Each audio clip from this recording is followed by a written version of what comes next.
29వ తారీఖు జనవరి నెల 2026. ఈరోజు రాయచోటి టమాటా మార్కెట్ ధరలు తెలుసుకుందామండి. ముందుగా క్వాలిటీ పరంగా ఏ విధంగా వెళ్ళాలో తెలుసుకుందాం.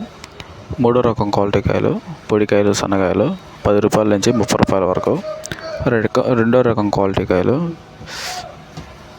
80 రూపాయల నుంచి 180 రూపాయల వరకు.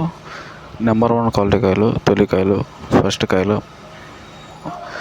మంచి కాయలు 200 రూపాయల నుంచి 270 రూపాయల వరకు టాప్ రేట్కి వెళ్ళిందండి ఈరోజు రాయచోటి మార్కెట్లో. ఇంకా ఓవరాల్ మార్కెట్ యావరేజ్ ప్రైస్ వచ్చేసి ఈరోజు రాయచోటి మార్కెట్లో డూరు 120 రూపాయలు అండి. రాయచోటి మార్కెట్లో యావరేజ్ ప్రైజు. ఇంకా మార్కెట్ దిగుమతి వచ్చేసి ఈరోజు దిగుమతి అనేది చాలా పెరిగింది. ఈరోజు మార్కెట్లో ధర తగ్గింది. Thank you.